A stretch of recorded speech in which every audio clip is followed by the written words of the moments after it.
こんにちは、木村咲です。今回はワイヤーのサイズの確認方法と選び方について簡単に説明した後、こちらのリングを作っていきます。指輪の作り方だけ知りたい方は動画の後半までスキップしてください。こちらは木村咲の使っているアーティスティックワイヤーです。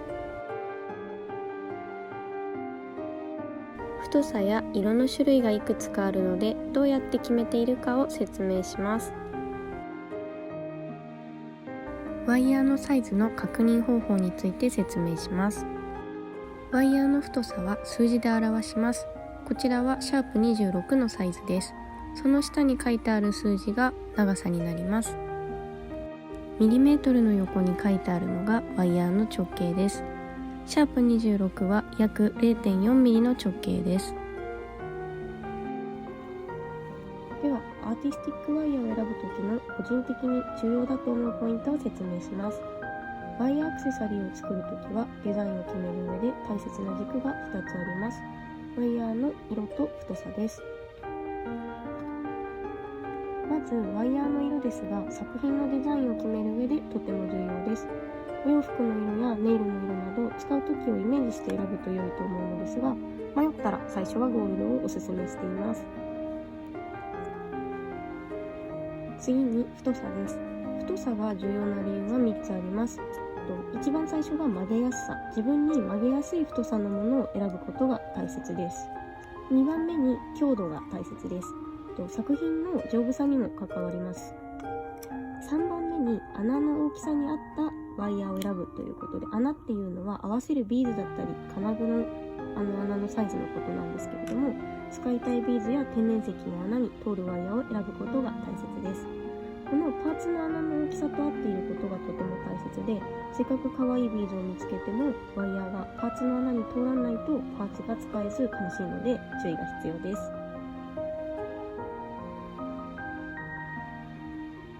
まとめると、ワイヤーを選ぶときは色と太さが重要で、色はアクセサリーをつけることをイメージしながら選び、太さは強度を考えた上で曲げやすく使いたいビーズや天然石の穴のサイズに合ったものを選んでみてください。では、今ワイヤーの選び方を説明したんですけれども、どうやって色と太さが合うワイヤーを見つけてゲットすればよいのかというお話をこれからしていきます。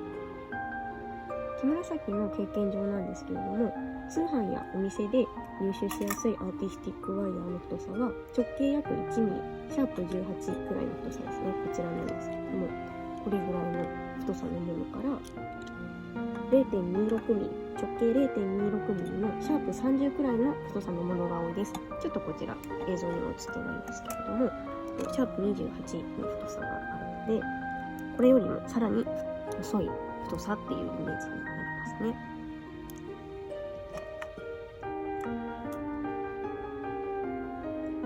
手とペンチでアーティスティックワイヤーを曲げて天然石のリングを作られる作家さんなどをお見かけするんですけれども、シャープ20とかシャープ22を使用されている方が多いイメージがあります。木村咲は使うパーツの穴が結構小さいものが多いので、こちらのシャープ28ですね。先ほどご紹介したこの細さのものだったりとか、こちらのシャープ26という太さのものを使ったりすることが多いです。こちらのシャープ24の太さも使います。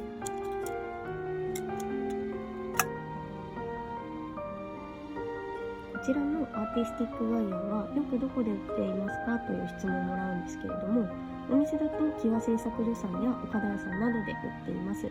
使うワイヤーの太さと色が自分で分かっていれば通販でも買うことができます。また、初めてお店で買うときだと自分でどんな太さが曲げやすいのかとか、入れたいパーツにそもそも入るかどうかがわからないと思うんですけれども、大体の場合アーティスティックワイヤーの見本がお店に置いてあります。触って太さを確かめることができるので、自分の曲げやすい太さかどうかやワイヤーを通したいパーツの穴へ入るかどうかというのを確かめてみてください。不安な方は店員さんに上げやすいワイヤーかどうかを聞いてみたり、使いたいパーツの穴に入るかを相談したりしてみても良いと思います。木紫もよくご相談させてもらっております。こんな感じでこの動画では木紫がワイヤーを選ぶ時のポイントとお店での買い方を説明させていただきました。ではここからリングを作っていきます。最初にパーツを説明します。丸大ビーズ2個、ガラスビーズ 4mm2 個、石座 SS29 用1個、スワロフスキー SS291 個です。アーティスティックワイヤーシャープ26のゴールドを50センチ。石座はこちらのように4方向に穴が開いているものを選んでください。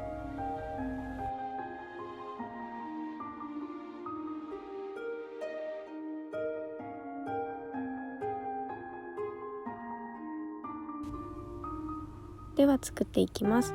最初にスワロフスキーを石座にはめます。ご覧のように木紫は少し苦手なのですが、右手に石座を持ち、左手でスワロフスキーを持って石座の上に乗せてはめています。スワロフスキーが石座にはまったら左手に持ち替えます。空いた右手で平やっとこを持ち、石座の爪を折っていきます。左手から石座を離さず、右手で45度ずつ回転させて爪を折っていきます。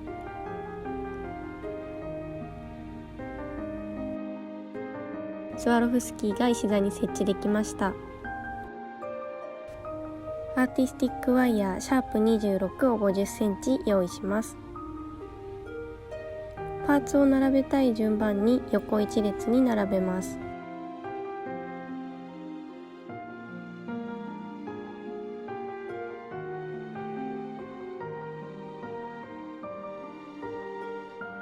パーツを端から通していきます。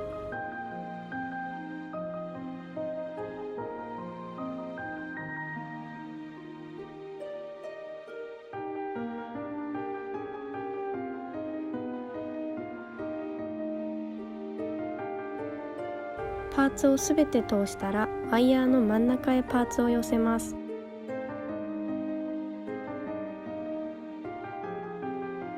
左手の親指と人差し指でワイヤーとパーツをまとめて持ち、左手側にあるパーツへ右手に持っているワイヤーを通していきます。通し終わったら両方のワイヤーを引っ張ります。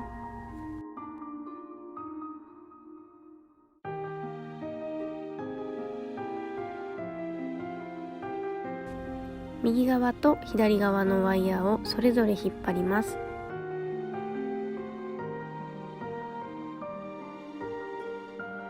リングの形を作りつつ、右側のワイヤーが長くなるように調整します。右手にリング部分を持ち替え、左手にワイヤーを持ちます。一番端のパーツにワイヤーを通して引っ張ります。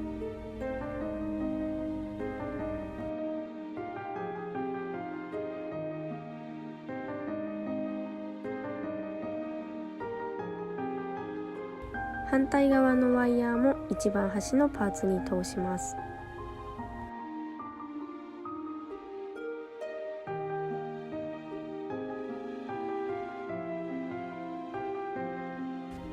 リングの形になってきました。こ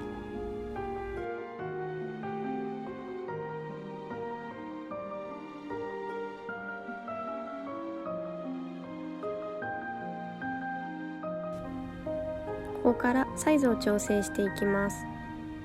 まず指にはめてみます。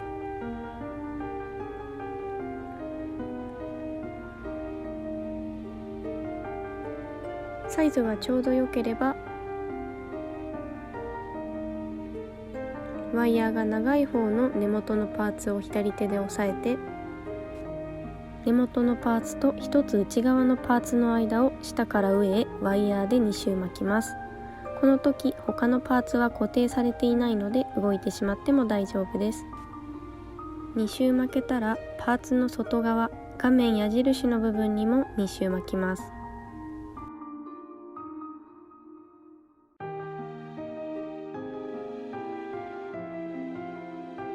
ここで一番端のパーツが固定されました。もう2周一番端とその隣のパーツの間を巻きます。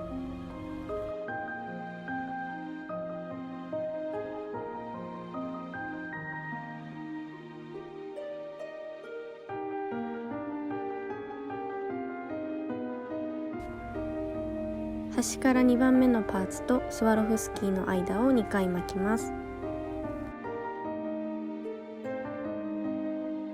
真ん中のスワロフスキーの隣まで巻けたら、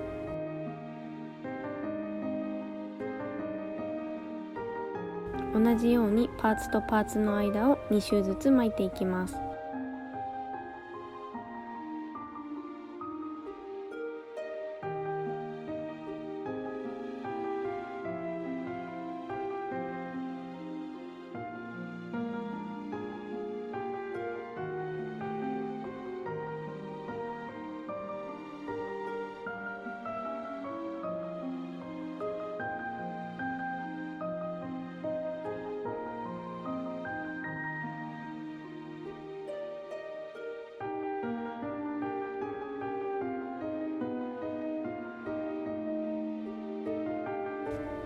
そのまま一番端も2周巻きます。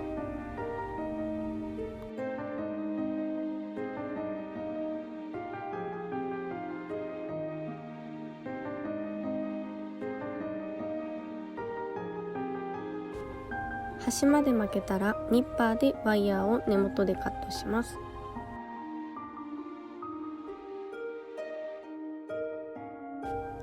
カットした部分は平やっとこでしっかり潰します。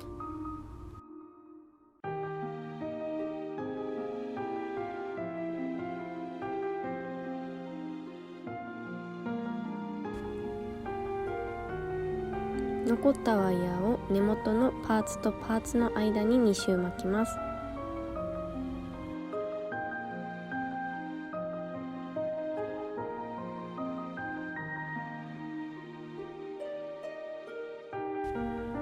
ニッパーでワイヤーを根元でカットします。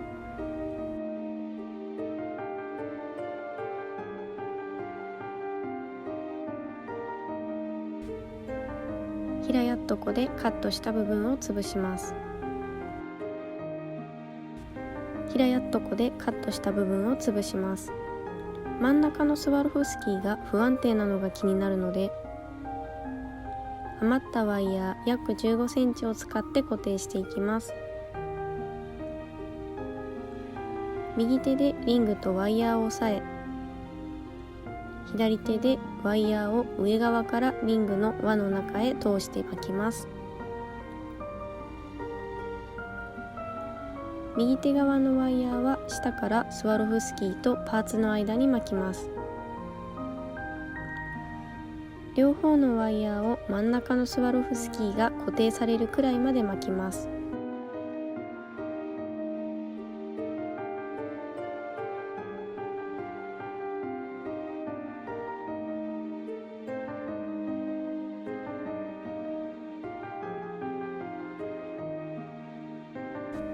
スワロフスキーが固定できたらワイヤーを根元でニッパーでカットします。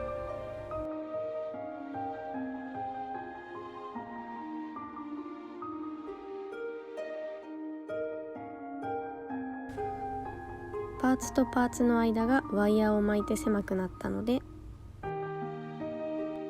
丸やっとこで潰します。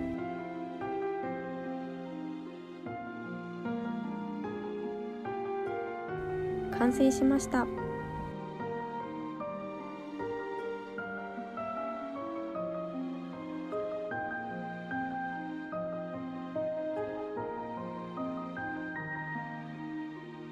今回もご視聴ありがとうございました。